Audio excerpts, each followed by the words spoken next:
ಎಲ್ಲರಿಗೂ ನಮಸ್ಕಾರ. ಇವತ್ತು ಬ್ಯಾಂಕ್ ನಿಫ್ಟಿಲಿ ಮತ್ತು ನಿಫ್ಟಿಲಿ ಅನಾಲಿಸಿಸ್ ನ ಮಾಡೋಣ. ಸೊ ಫ್ರೈಡೆ ಮಾರ್ಕೆಟ್ ನಲ್ಲಿ ಯಾವ ರೀತಿ ನಾವು ಟ್ರೇಡಿಂಗ್ ಸೆಟಪ್ ಅನ್ನ ಮಾಡ್ಕೊಂಡಿದ್ವಿ, ಸೊ ಹೇಗೆ ಮಾರ್ಕೆಟ್ ಸೆಲ್ಲಿಂಗ್ ಆಗಿದೆ ಅಂತ ಹೇಳಿ, ಸೊ ನಿನ್ನೆ ಫ್ರೈಡೆ ಮಾರ್ಕೆಟ್ ಅದನ್ನ ಡಿಸ್ಕಷನ್ ಅನ್ನ ಮಾಡೋಣ. ಓಕೆ, ಇವಾಗ ಬ್ಯಾಂಕ್ ನಿಫ್ಟಿ ಫ್ಯೂಚರ್ ಚಾರ್ಟ್ ಅನ್ನ ಓಪನ್ ಮಾಡಿದ್ದೀನಿ. ಸೊ ಇವಾಗ ನೋಡ್ಬೋದು, ಇಲ್ಲಿ ನೋಡ್ಬೋದು. ಸೊ ಫಸ್ಟ್ ಕ್ಯಾಂಡಲ್ ಏನಾಗಿದೆ ಅಂದ್ರೆ ಸ್ಟ್ರಾಂಗ್ ಆಗಿ ಸೆಲ್ಲಿಂಗ್ ಮಾಡಿದ್ದಾರೆ, ಹೌದಾ? ಅಗ್ರೆಸಿವ್ ಆಗಿ ಸೆಲ್ಲಿಂಗ್ ನಡೆದಿದೆ.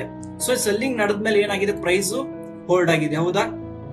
ಈ ತರ ಹೋಲ್ಡ್ ಆಗಿದೆ. ಯಾಕೆ ಹೋಲ್ಡ್ ಆಗಿದೆ ಅಂದ್ರೆ ಇಲ್ಲಿ ಅಬ್ಸಾರ್ಪ್ಷನ್ ಏರಿಯಾನ ಕ್ರಿಯೇಟ್ ಮಾಡ್ಕೊಂಡಿದ್ದಾರೆ. ಇಲ್ಲಿ ಎಮೋಷನಲಿ ಸೆಲ್ ಮಾಡ್ತಿರ್ತಾರೆ, ಹೌದಾ?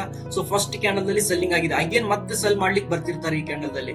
ಸೊ ಅವ್ರನ್ನ ಏನ್ ಮಾಡಿದ್ದಾರೆ ಅಂದ್ರೆ ಎಮೋಷನಲಿ ಸೆಲ್ ಮಾಡೋರ್ನ ಟ್ರ್ಯಾಪ್ ಮಾಡಿ ಪ್ರೈಸ್ ಒಳಗಡೆ ಕ್ಲೋಸ್ ಆಗಿದೆ. ಸೊ ಒಳಗಡೆ ಕ್ಲೋಸ್ ಆಗಿ ಸ್ವಲ್ಪ ಮೇಲ್ಗಡೆ ಹೋದಂಗೆ ಟ್ರೈ ಮಾಡಿದೆ ಪ್ರೈಸ್. ಸೊ ಇಲ್ಲಿ ಬಾಟಮ್ ಅಲ್ಲಿ ಸೆಲ್ ಮಾಡಿದವ್ರು ಏನಾಗ್ತಾರೆ, ಪೊಸಿಷನ್ಸ್ ಅನ್ನ ಕ್ಲೋಸ್ ಮಾಡ್ಕೋ ಚಾನ್ಸಸ್ ತುಂಬಾ ಇರುತ್ತೆ, ಹೌದಾ? ಸೊ ಪ್ರೈಸ್ ಏನ್ ಮಾಡಿದ್ದಾರೆ, ಇಲ್ಲೇ ಹೋಲ್ಡ್ ಮಾಡಿದ್ದಾರೆ. ಸೊ ಎಲ್ಲರ ಪೊಸಿಷನ್ ಕ್ಲೋಸ್ ಮಾಡ್ಕೊಂಡ್ಮೇಲೆ ನೆಕ್ಸ್ಟ್ ಮಾರ್ಕೆಟ್ ಏನಾಗಿದೆ, ಸೆಲ್ಲಿಂಗ್ ಮಾಡಿದ್ದಾರೆ, ಹೌದಾ? ಸ್ಟ್ರಾಂಗ್ ಆಗಿ ಸೆಲ್ಲಿಂಗ್ ಮಾಡಿದ್ದಾರೆ. ಸೊ ಇಲ್ಲಿ ನೋಡ್ಬೋದು, ಆಮೇಲೆ ಏನಾಗಿದೆ, ಪ್ರೈಸ್ ತುಂಬಾ ಇಲ್ಲಿ ಹಾಲ್ಟಿಂಗ್ ಆಗಿದೆ.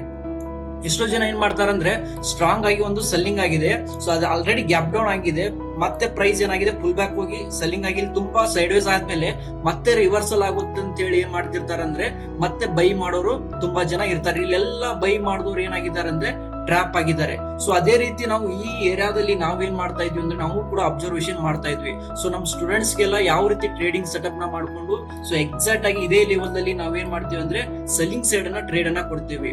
ಸೊ ಹೇಗೆ ಕೊಡ್ತೀವಿ ಅಂದ್ರೆ, ಸೊ ನಿಮ್ಗೆ ಆರ್ಡರ್ ಫ್ಲೋ ದಲ್ಲಿ ತೋರಿಸ್ತೀನಿ ಯಾವ ರೀತಿ ಮಾರ್ಕೆಟ್ ಅನ್ನ ಕಂಟ್ರೋಲ್ ಮಾಡಿದ್ದಾರೆ ಸೆಲ್ಲರ್ಸ್ ಅಂತೇಳಿ.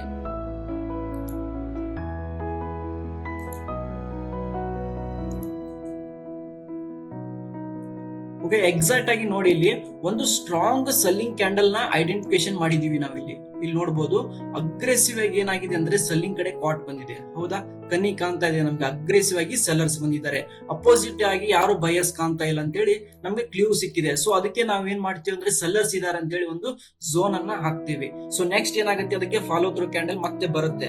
ಸೊ ಕೆಳಗಡೆ ಬಂದಾಗ ಸೆಲ್ರಿ ಇವರೆಲ್ಲ ಸೆಕೆಂಡ್ ಕ್ಯಾಂಡಲ್ ನಲ್ಲಿ ಸೆಲ್ ಮಾಡಿದವ್ರು ಏನಾಗ್ತಾರ ಅಂದ್ರೆ, ಸೊ ಈ ಸೆಲ್ ಮಾಡಿದವರು ಅಗ್ರೆಸಿವ್ ಸೆಲ್ ಮಾಡಿದವರು ನೆಕ್ಸ್ಟ್ ಕ್ಯಾಂಡಲ್ ನಲ್ಲಿ ಏನಾಗ್ತಾರೆ ಅಂದ್ರೆ ಒಂದು ಬೈಯಿಂಗ್ ಕ್ಯಾಂಡಲ್ ಬರುತ್ತೆ. ಸೊ ಇಲ್ಲಿ ಎಲ್ಲ ಬಂದಿರೋರು ನೆಕ್ಸ್ಟ್ ಒಂದು ಮೊಮೆಂಟಮ್ ನ ಬರುತ್ತೆ ಅಂತೇಳಿ ಬೈ ಮಾಡಿದವರು ಎಲ್ಲ. ಸೊ ಈ ಕ್ಯಾಂಡಲ್ ನಲ್ಲಿ ಬೈ ಸೆಲ್ ಮಾಡಿದವ್ರು ಏನಾಗ್ತಾರೆ, ಸ್ವಲ್ಪ ಟ್ರ್ಯಾಪ್ ಆಗ್ತಾರೆ. ಯಾಕಂದ್ರೆ ಈ ಕ್ಯಾಂಡಲ್ಗೆ ಎಸ್ ಎಲ್ ಇಟ್ಟಿರ್ತಾರೆ, ಅವ್ರು ಎಕ್ಸಿಟ್ ಆಗಿಬಿಡ್ತಾರೆ, ಹೌದಾ? ಸೊ ನೆಕ್ಸ್ಟ್ ಏನಾಗುತ್ತೆ ಅಂದ್ರೆ ಅದ್ರ ನೆಕ್ಸ್ಟ್ ಕ್ಯಾಂಡಲ್ ನ ಅಬ್ಸರ್ವ್ ಮಾಡಿ, ಈ ಕ್ಯಾಂಡಲ್ ದಲ್ಲಿ ಅಬ್ಸರ್ವ್ ಮಾಡಿ ಕಾಟ್ ಬಂದು ಎಷ್ಟಿದೆ ಅಂದ್ರೆ 653 ಕಾಟ್ ಸೆಲ್ಲಿಂಗ್ ಕಡೆ ಇದೆ.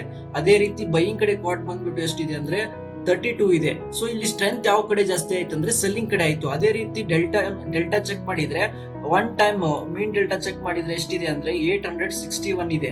ಸೊ ಕ್ಲೋಸ್ ಆಗ್ಬೇಕಾದ್ರೆ ಕ್ಯಾಂಡಲ್ 653 ಗೆ ಕ್ಲೋಸ್ ಆಗುತ್ತೆ. ಸೊ ಇದನ್ನ ಸ್ಟ್ರಾಂಗ್ ಸೆಲ್ಲಿಂಗ್ ಕ್ಯಾಂಡಲ್ ಅಂತ ಹೇಳಿ ಕನ್ಸಿಡರ್ ಮಾಡ್ತೀವಿ ನಾವು, ಓಕೆನಾ? ಅದೇ ರೀತಿ ನೋಡಬಹುದು, ಇಲ್ಲಿ ವ್ಯಾಲ್ಯೂಮ್ ಚೆಕ್ ಮಾಡಿದೆ 1405 ಏನಿದೆ ಇಲ್ಲಿ ಅಂದ್ರೆ ವ್ಯಾಲ್ಯೂಮ್ ಇದೆ. ಸೊ ಇಲ್ಲಿ ಸ್ಟ್ರೆಂತ್ ತುಂಬಾ ಇದೆ ಅಂತ ಹೇಳಿ ಅರ್ಥ, ಓಕೆನಾ? ಸೊ ನೆಕ್ಸ್ಟ್ ಏನಾಗಿದೆ ಅಂದ್ರೆ ಅಬ್ಸರ್ವ್ ಮಾಡಿ, ಇಲ್ಲಿ ಪ್ರೈಸ್ ಏನಾಗಿದೆ ಹೋಲ್ಡ್ ಆಗಿದೆ, ಹೌದಾ? ಸೊ ತುಂಬಾನೇ ಹೋಲ್ಡ್ ಮಾಡಿದ್ದಾರೆ. ಸೆಲ್ಲರ್ಸ್ ಕೂಡ ಯಾವುದೇ ಕಾರಣಕ್ಕೂ ಈ ಕ್ಯಾಂಡಲ್ ನ ಹೊಡ್ಲಿಕ್ಕೆ ಕೊಟ್ಟಿಲ್ಲ.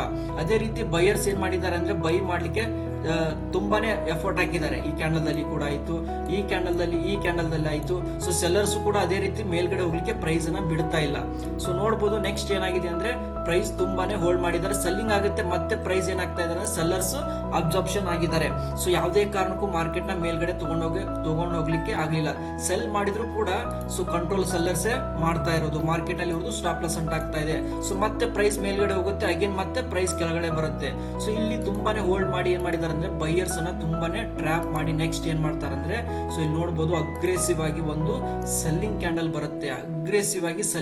ಬರುತ್ತೆ, ಸೊ ಅಲ್ಲಿ ನಾವು ಹೇಳ್ತೀವಿ ಸ್ಟೂಡೆಂಟ್ಸ್ ಗೆ ಎನಿ ಟೈಮ್ ಮಾರ್ಕೆಟ್ ನಲ್ಲಿ ಸೆಲ್ಲಿಂಗ್ ಬರುತ್ತೆ ಅಂತೇಳಿ ಎಕ್ಸಾಕ್ಟ್ ಆಗಿ ಒಂದು ಟ್ರೇಡ್ ಅನ್ನ ಕೊಡ್ತೀವಿ. ಸೊ ಅಬ್ಸರ್ವ್ ಮಾಡಿ ಯಾವ ರೀತಿ ಕೊಟ್ಟಿದ್ದೀವಿ ಅಂತ ಹೇಳಿ ನೋಡಬಹುದು. ಇಲ್ಲಿ ಗ್ರೂಪ್ ಅಲ್ಲಿ ನಾವು ಏನ್ ಮಾಡ್ತೀವಿ ಅಂದ್ರೆ 54,500 ಸ್ಟ್ರೈಕ್ ಅನ್ನ ಕೊಡ್ತೀವಿ, ಪಿ ಸ್ಟ್ರೈಕ್ ಅನ್ನ. ಸೊ ಇಲ್ಲಿ ನೋಡಬಹುದು ಪ್ರೀಮಿಯಂ ನ. ಸೊ ಫಸ್ಟ್ ಎಲ್ಲಿಗೆ ಬರುತ್ತೆ ಅಂತ ಹೇಳ್ತೀವಿ ಅಂದ್ರೆ 125 ಬಂದ್ರೆ ಎನಿ ಟೈಮ್ ಬೈ ಮಾಡಿ, ರಿಸ್ಕ್ ಮ್ಯಾಚ್ ಆಗುತ್ತೆ ಅಂತ ಹೇಳ್ತೀವಿ. 126 125 ಲೆವೆಲ್ ಗೆ ಬಂದ್ರೆ ಬೈ ಮಾಡ್ಕೊಳ್ಳಿ. ಸೊ ಎಕ್ಸಾಕ್ಟ್ ಆಗಿ ಮಾರ್ಕೆಟ್ ಹೋಗುತ್ತೆ, ರಿವರ್ಸಲ್ ಆಗುತ್ತೆ ಅಂತ ಹೇಳ್ತೀವಿ. ಬಿಕಾಸ್ ಅಲ್ಲಿ ಸೆಲ್ಲರ್ಸ್ ಏನಾಗಿದ್ದಾರೆ ಅಂದ್ರೆ ಸ್ಟ್ರಾಂಗ್ ಆಗಿ ಬಂದಿರೋದ್ರಿಂದ ನಾವ್ ಏನ್ ಮಾಡ್ತೀವಿ, ಸ್ಟ್ರೈಕ್ ಅನ್ನ ಚೂಸ್ ಮಾಡ್ತೀವಿ. ಸೊ ಇಲ್ಲಿ ನೋಡಬಹುದು ನೆಕ್ಸ್ಟ್ ಏನಾಗುತ್ತೆ, ಪ್ರೈಸ್ ಎಕ್ಸಾಕ್ಟ್ ಆಗಿ 126 ಗೆ ಏನಾಗುತ್ತೆ ಅಂದ್ರೆ ಬೌನ್ಸ್ ಆಗುತ್ತೆ. ಸೊ ನೋಡಬಹುದು ಎಕ್ಸಾಕ್ಟ್ ಆಗಿ ಏನಾಗುತ್ತೆ, ಪ್ರೈಸ್ ಬೌನ್ಸ್ ಆಗಿ ಮೇಲ್ಗಡೆ ಹೋಗ್ಲಿಕ್ಕೆ ಸ್ಟಾರ್ಟ್ ಆಗುತ್ತೆ. ಸೊ ಇಲ್ಲಿ ನೋಡಬಹುದು 154 ಗೆ ಹೋಗುತ್ತೆ. ಅದ್ರ ನೆಕ್ಸ್ಟ್ ಹೋಗುತ್ತೆ ಎಕ್ಸಾಕ್ಟ್ ಆಗಿ 200 ಲೆವೆಲ್ಗೆ ನೋಡಿ. ಆಲ್ಮೋಸ್ಟ್ ನೋಡ್ಬೋದು ಇಲ್ಲಿ ನಾವು ಪರ್ಸೆಂಟೇಜ್ ನ ಚೆಕ್ ಮಾಡಿದ್ರೆ 70 to 80% ರಿಟರ್ನ್ ಸಿಗುತ್ತೆ ನಮ್ಗೆ ಇಲ್ಲಿ ಒಂದೇ ಟ್ರೇಡ್ ಅಲ್ಲಿ. ಟ್ರೇಡ್ ಫೈರ್ ಆಗುತ್ತೆ ಅಂತ ಹೇಳಿ ಹೇಳ್ತೇವೆ. ಸೊ ಈ ತರ ನಾವು ಎನಾಲಿಸಿಸ್ ನ ಮಾಡಿ ಗ್ರೂಪ್ ಅಲ್ಲಿ ಕೊಡ್ತೇವೆ. ಪ್ರತಿಯೊಂದನ್ನು ಕೂಡ ಮಾರ್ಕೆಟ್ ನಲ್ಲಿ ರೀಸನ್ಸ್ ಅನ್ನ ಇಟ್ಕೊಂಡು ನಾವು ಟ್ರೇಡ್ ಅನ್ನ ಮಾಡ್ತೇವೆ. ಯಾವುದೇ ಕಾರಣಕ್ಕೂ ಕನ್ಫರ್ಮೇಶನ್ ಇಲ್ಲದೆ ಟ್ರೇಡ್ ಅನ್ನ ಮಾಡೋದಿಲ್ಲ. ಕ್ಲಾರಿಟಿ ಬೇಕಾಗುತ್ತೆ ಮಾರ್ಕೆಟ್ ನಲ್ಲಿ. ಸೊ ಅದೇ ರೀತಿ ನಾವು ಏನ್ ಮಾಡ್ತೀವಿ ಅಂದ್ರೆ ಕ್ಲಾರಿಟಿ ಕೊಟ್ಟ ಮೇಲೆ ಮಾರ್ಕೆಟ್ ನಲ್ಲಿ ಏನಾಗುತ್ತೆ ಅಂದ್ರೆ ಎಕ್ಸಾಕ್ಟ್ ಆಗಿ ಒಂದು ಪಿನ್ ಪಾಯಿಂಟ್ ಹೊಡೆದು ಸೆಲ್ಲಿಂಗ್ ಆಗ್ಲಿಕ್ಕೆ ಸ್ಟಾರ್ಟ್ ಆಗುತ್ತೆ. ಮಾರ್ಕೆಟ್ ಅಲ್ಲಿ ಒಂದು ಸ್ಟ್ರಾಂಗ್ ರ್ಯಾಲಿ ಆಗುತ್ತೆ ಸೆಲ್ಲಿಂಗ್ ಕಡೆ. ಸೊ ಈ ತರ ನಾವು ಏನ್ ಮಾಡ್ತೀವಿ ಅಂದ್ರೆ ಸ್ಟಾಕ್ ಮಾರ್ಕೆಟ್ ನಲ್ಲಿ ಎನಾಲಿಸಿಸ್ ನ ಮಾಡಿ ಇನ್ ಡೆಪ್ತ್ ಆಗಿ ಕೊಡ್ತೇವೆ. ಗೊತ್ತಾಯ್ತಾ? ಸೊ ನೆಕ್ಸ್ಟ್ ನೋಡೋಣ ನಾಳೆ ಮಾರ್ಕೆಟ್ ನಲ್ಲಿ ಯಾವ ರೀತಿ ಮಾರ್ಕೆಟ್ ಬಿಹೇವಿಯರ್ ಇರುತ್ತೆ, ಸೊ ಹೇಗೆ ನಾವು ಟ್ರೇಡ್ ಸೆಟಪ್ ಮಾಡ್ಕೋಬೇಕಂತೇಳಿ ಬ್ಯಾಂಕ್ ನಿಫ್ಟಿಲಿ ನೋಡೋಣ. ಸೊ ಇವಾಗ ನೆಕ್ಸ್ಟ್ ಏನಾಗ್ಬೇಕಂದ್ರೆ ಮಾರ್ಕೆಟ್ ನಲ್ಲಿ ಇದೇ ಪಾಯಿಂಟ್ ಇಂದ ಮಾರ್ಕೆಟ್ ನಲ್ಲಿ ಏನಾಗ್ಬೇಕಂದ್ರೆ ಒಂದು ಸ್ಟ್ರಾಂಗ್ ಸೆಲ್ಲಿಂಗ್ ಆಗ್ಬೇಕಾಗತ್ತೆ. ಸ್ಟ್ರಾಂಗ್ ಸೆಲ್ಲಿಂಗ್ ಕ್ಯಾಂಡಲ್ ಬಂದು ನೆಕ್ಸ್ಟ್ ಏನಾಗ್ಬೇಕಂದ್ರೆ ಒಂದು ಸ್ಟ್ರಾಂಗ್ ಬೈಯಿಂಗ್ ಕ್ಯಾಂಡಲ್ ಬಂದು ಕ್ಲೋಸ್ ಆಗ್ಬೇಕಾಗತ್ತೆ. ಅದ್ರ ಜೋಡಿ ನೆಕ್ಸ್ಟ್ ಏನಾಗಬೇಕು, ಒಂದು ಸ್ಟ್ರಾಂಗ್ ಬೈಯಿಂಗ್ ಕ್ಯಾಂಡಲ್ ಬಂದು ಫಾಲೋ ಥ್ರೂ ಕ್ಯಾಂಡಲ್ ಬರ್ಬೇಕಾಗತ್ತೆ. ನೆಕ್ಸ್ಟ್ ನಾವ್ ಏನ್ ಮಾಡ್ಬೇಕಂದ್ರೆ ಒಂದು ಫುಲ್ ಬ್ಯಾಕ್ ಅಲ್ಲಿ ಸ್ಮಾಲ್ ರಿಸ್ಕ್ ಅನ್ನ ಇಟ್ಕೊಂಡು ಬೈ ಸೈಡ್ ಅನ್ನ ನೋಡಬಹುದು. ಸೊ ಎಲ್ಲಿವರೆಗೂ ಹೋಗುತ್ತಂದ್ರೆ ಫಸ್ಟ್ ಟಾರ್ಗೆಟ್ 54,500 ವರೆಗೂ ಬರುವಂತ ಚಾನ್ಸಸ್ ಇರುತ್ತೆ ಫಸ್ಟ್ ಟಾರ್ಗೆಟ್. ಸೊ ಅದೇ ರೀತಿ ಸೆಕೆಂಡ್ ಟಾರ್ಗೆಟ್ ಎಲ್ಲಿವರೆಗೂ ಬರುವಂತ ಚಾನ್ಸಸ್ ಇರುತ್ತೆ ಅಂದ್ರೆ 54,650 ವರೆಗೂ ಬರುವಂತ ಚಾನ್ಸಸ್ ಇರುತ್ತೆ. ಸೊ ನೆಕ್ಸ್ಟ್ ನೋಡೋಣ ನಿಫ್ಟಿಯಲ್ಲಿ ಯಾವ ರೀತಿ ಅನಾಲಿಸಿಸ್ ನ ಮಾಡ್ಬೇಕಂತೇಳಿ ತಿಳಿಸ್ಕೊಡ್ತೇನೆ. ಸೊ ಅದೇ ರೀತಿ ಟ್ರೇಡ್ ನ ಯಾವ ರೀತಿ ಸೆಟಪ್ ಮಾಡ್ಕೋಬೇಕಂತೇಳಿ ಕ್ಲಾರಿಟಿನ ಕೊಡ್ತೇನೆ. ಸೊ ಫಸ್ಟ್ ನೋಡಬಹುದು ಇದೇ ಕ್ಯಾಂಡಲ್ ಪ್ರೀವಿಯಸ್ ಡೇ ಮಾರ್ಕೆಟ್ ನಲ್ಲಿ ಏನಾಗಿದೆ, ಫ್ರೈಡೆ ಮಾರ್ಕೆಟ್ ನಲ್ಲಿ ಒಂದು ಸ್ಟ್ರಾಂಗ್ ಸೆಲ್ಲಿಂಗ್ ಕ್ಯಾಂಡಲ್ ಬಂದಿದೆ. ಸೊ ಇಲ್ಲಿ ಏನಾಗಿದೆ ಪ್ರೈಸ್ ಅದೇ ರೀತಿ ಬಂದು ಏನಾಗಿದೆ ಒಂದು ಹ್ಯಾಮರ್ ನ ಹೊಡೆದು ಪ್ರೈಸ್ ಇಲ್ಲಿ ಒಳಗಡೆ ಸೈಡ್ ವೇಸ್ ಆಕ್ಟಿವಿಟಿನ ಕ್ರಿಯೇಟ್ ಮಾಡ್ಕೊಂಡಿದ್ದಾರೆ. ಸೈಡ್ ವೇಸ್ ಆಕ್ಟಿವಿಟಿನ ಕ್ರಿಯೇಟ್ ಮಾಡ್ಕೊಂಡ್ಮೇಲೆ ಸೊ ನೆಕ್ಸ್ಟ್ ಏನಾಗಿದೆ ಇಲ್ಲಿ ಬೈಯರ್ಸ್ ಕೂಡ ಟ್ರಾಪ್ ಆಗಿದ್ದಾರೆ. ಸೊ ನೆಕ್ಸ್ಟ್ ರಿವರ್ಸಲ್ ಆಗುತ್ತೆ ಅಂತೇಳಿ ಬೈ ಮಾಡಿದವರೆಲ್ಲರೂ ಟ್ರಾಪ್ ಆಗಿದ್ದಾರೆ. ಸೊ ನೆಕ್ಸ್ಟ್ ಏನಾಗುತ್ತೆ ಒಂದು ಸ್ಟ್ರಾಂಗ್ ಸೆಲ್ಲಿಂಗ್ ಕ್ಯಾಂಡಲ್ ಬಂದು ಕ್ಲೋಸ್ ಆಗುತ್ತೆ. ಸೊ ಸ್ಟ್ರಾಂಗ್ ಕ್ಯಾಂಡಲ್ ಕ್ಲೋಸ್ ಆದ್ಮೇಲೆ ಇಲ್ಲಿ ತುಂಬಾನೇ ಸೈಡ್ ವೇಸ್ ಆಕ್ಟಿವಿಟಿನ ಮಾಡ್ತಾರೆ. ಎಷ್ಟೋ ಜನ ಹ್ಯಾಮರ್ ಹೊಡೆದಿದೆ, ಒಂದು ಬುಲಿಶ್ ಕ್ಯಾಂಡಲ್ ಬಂದಿದೆ ಅಂತೇಳಿ ಎಲ್ಲರೂ ಬೈ ಮಾಡ್ಲಿಕ್ಕೆ ಹೋಗಿದ್ದಾರೆ. ಬಟ್ ಯಾವುದೇ ಕಾರಣಕ್ಕೂ ಇದು ಕ್ಲಾರಿಟಿ ಕೊಟ್ಟಿರೋದಿಲ್ಲ ನಮ್ಗೆ ಆರ್ಡರ್ ಫ್ಲೋದಲ್ಲಿ. ಸೊ ಅದೇನಾಗುತ್ತೆ ಸೈಡ್ ವೇಸ್ ಆಕ್ಟಿವಿಟಿನ ಮಾಡಿ ನೆಕ್ಸ್ಟ್ ಪುಲ್ ಬ್ಯಾಕ್ ಹೋಗುತ್ತೆ. ಈ ಪುಲ್ ಬ್ಯಾಕ್ ಅಲ್ಲಿ ಸೊ ನಾವೇನಾಗುತ್ತೆ ಮಾರ್ಕೆಟ್ ಅಲ್ಲಿ ಪುಲ್ ಬ್ಯಾಕ್ ಹೋದ್ಮೇಲೆ ನೆಕ್ಸ್ಟ್ ಅಗ್ರೆಸಿವ್ ಆಗಿ ಸೆಲ್ಲರ್ಸ್ ಇರೋದ್ರಿಂದ ಮಾರ್ಕೆಟ್ ರೆಸ್ಪೆಕ್ಟ್ ಮಾಡಿ ಸೆಲ್ಲಿಂಗ್ ಆಗುತ್ತೆ. ಸೊ ಇದು ಮಾರ್ಕೆಟ್ ನಲ್ಲಿ ಕ್ಲಾರಿಟಿ ತಿಳ್ಕೋಬೇಕಾಗುತ್ತೆ. ಯಾಕಂದ್ರೆ ನಾರ್ಮಲ್ ಕ್ಯಾಂಡಲ್ ದಲ್ಲಿ ಒಂದು ಹ್ಯಾಮರ್ ಕ್ರಿಯೇಟ್ ಆಗಿದೆ, ಒಂದು ಸ್ಟ್ರಾಂಗ್ ಬುಲಿಶ್ ಕ್ಯಾಂಡಲ್ ಬಂದಿದೆ ಅಂತ ಹೇಳಿ ಐಡೆಂಟಿಫಿಕೇಶನ್ ಮಾಡ್ಲಿಕ್ಕೆ ಬರಲ್ಲ ನಾರ್ಮಲ್ ಚಾರ್ಟ್ ಅಲ್ಲಿ. ಬಟ್ ನಾವು ಆರ್ಡರ್ ಫ್ಲೋ ಇಟ್ಕೊಂಡಾಗ ಏನಾಗುತ್ತೆ ಅಂದ್ರೆ ಕ್ಲಾರಿಟಿ ಕೊಡುತ್ತೆ. ಇದೇ ಕ್ಯಾಂಡಲ್ ದಲ್ಲಿ ಅಗ್ರೆಸಿವ್ ಆಗಿ ಸೆಲ್ಲರ್ಸ್ ಬಂದಿದ್ದಾರೆ, ಇದೇ ಕ್ಯಾಂಡಲ್ ಅಲ್ಲಿ ಅಗ್ರೆಸಿವ್ ಆಗಿ ಬಯರ್ಸ್ ಬಂದಿದ್ದಾರೆ ಅಂತೇಳಿ ಕ್ಲೂ ಕೊಡುತ್ತೆ ನಮ್ಗೆ. ಅಂತ ಟೈಮ್ ನಲ್ಲಿ ನಾವೇನ್ ಮಾಡ್ಬೇಕು, ಟ್ರೇಡ್ ಅನ್ನ ಎಕ್ಸಿಕ್ಯೂಷನ್ ಮಾಡ್ಬೇಕಾಗುತ್ತೆ. ಸೊ ನೋಡಬಹುದು ಎಕ್ಸಾಕ್ಟ್ ಆಗಿ ಮಾರ್ಕೆಟ್ ಏನಾಗುತ್ತೆ ರಿಜೆಕ್ಷನ್ ಆಗಿ ಕೆಳಗಡೆ ಬಂದಿದೆ ಸ್ಟ್ರಾಂಗ್ ಆಗಿ. ಈ ಲೆವೆಲ್ ನಲ್ಲಿ ಏನಾಗಿದೆ ಪ್ರೈಸ್ ಹೋಲ್ಡ್ ಆಗಿದೆ. ಸೊ ಇವಾಗ ನಿಫ್ಟಿಯಲ್ಲಿ ನಾವು ಯಾವ ರೀತಿ ಟ್ರೇಡ್ ಸೆಟಪ್ ಮಾಡ್ಕೋಬೇಕಂದ್ರೆ ನೆಕ್ಸ್ಟ್ ಪ್ರೈಸ್ ಏನಾಗಬೇಕು, ಇದೇ ಪಾಯಿಂಟ್ ಇಂದ ಪ್ರೈಸ್ ಕೆಳಗಡೆ ಬರಬೇಕಾಗುತ್ತೆ. ಸೊ ಕೆಳಗಡೆ ಬಂದು ಒಂದು ಸ್ಟ್ರಾಂಗ್ ಸೆಲ್ಲಿಂಗ್ ಕ್ಯಾಂಡಲ್ ಕ್ಲೋಸ್ ಆಯ್ತಂದ್ರೆ ನೆಕ್ಸ್ಟ್ ನಾವೇನ್ ಮಾಡ್ಬೇಕು, ಒಂದು ಎರಡು ಸ್ಟ್ರಾಂಗ್ ಬೈಯಿಂಗ್ ಕ್ಯಾಂಡಲ್ ನ ಕ್ಲೋಸ್ ಆಗುವುದನ್ನ ಅಬ್ಸರ್ವ್ ಮಾಡ್ಬೇಕಾಗುತ್ತೆ ಈ ರೀತಿ.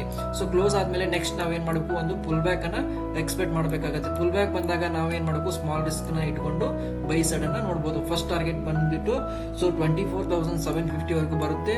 ಸೆಕೆಂಡ್ ಟಾರ್ಗೆಟ್ ಬಂದ್ಬಿಟ್ಟು 24,800 ಹೋಗುವವರೆಗೂ ಹೋಗುವಂತ ಚಾನ್ಸಸ್ ಇರುತ್ತೆ. ಸೊ ಈ ರೀತಿ ನಾವು ಏನ್ ಮಾಡ್ಬೇಕಂದ್ರೆ ಸೊ ಬ್ಯಾಂಕ್ ನಿಫ್ಟಿಲಿ ಮತ್ತು ನಿಫ್ಟಿಲಿ ಟ್ರೇಡಿಂಗ್ ಸೆಟಪ್ ಅನ್ನ ಮಾಡ್ಕೋಬೇಕಾಗತ್ತೆ. ಅಂದಾಗ ನಮ್ಗೆ ಏನಾಗುತ್ತೆ ಮಾರ್ಕೆಟ್ ನಲ್ಲಿ ರಿಸ್ಕ್ ರಿವಾರ್ಡ್ ಮ್ಯಾಚ್ ಆಗುತ್ತೆ. ಡಿಸಿಪ್ಲಿನ್ ಟ್ರೇಡ್ ಅನ್ನ ಮಾಡಬೇಕಾಗುತ್ತೆ. ಪ್ರತಿಯೊಂದನ್ನು ಕೂಡ ಯಾವ ರೀತಿ ಮಾರ್ಕೆಟ್ ನಲ್ಲಿ ಪ್ರೀ ಪ್ಲಾನ್ ಇಲ್ಲದೆ ಯಾವುದೇ ಕಾರಣಕ್ಕೂ ಟ್ರೇಡ್ ಅನ್ನ ಮಾಡೋ ಹಾಗಿಲ್ಲ. ಮೊದಲು ಮಾರ್ಕೆಟ್ ನಲ್ಲಿ ಏನಾಗ್ತಿದೆ ಅಂತೇಳಿ ತಿಳ್ಕೊಂಡು ನೆಕ್ಸ್ಟ್ ನಾಳೆ ಮಾರ್ಕೆಟ್ ನಲ್ಲಿ ಏನಾಗುತ್ತೆ ಅನ್ನೋದನ್ನ ಮೊದಲೇ ನಾವು ಏನ್ ಮಾಡಬೇಕು, ಡಿಸೈಡ್ ಮಾಡಬೇಕಾಗುತ್ತೆ, ಪ್ರಿಡಿಕ್ಷನ್ ಮಾಡಬೇಕಾಗುತ್ತೆ. ಪ್ರಿಡಿಕ್ಷನ್ ಮಾಡಿಕೊಂಡು ಅದೇ ತರ ನಾವು ನೆಕ್ಸ್ಟ್ ಮಾರ್ಕೆಟ್ ನಲ್ಲಿ ಅಪ್ಲೈ ಮಾಡಬೇಕಾಗುತ್ತೆ. ಅಂದಾಗ ನಮ್ಮ ಮಾರ್ಕೆಟ್ ನಲ್ಲಿ ಏನಾಗುತ್ತೆ ಸಕ್ಸಸ್ ಅನ್ನೋದು ಸಿಗುತ್ತೆ.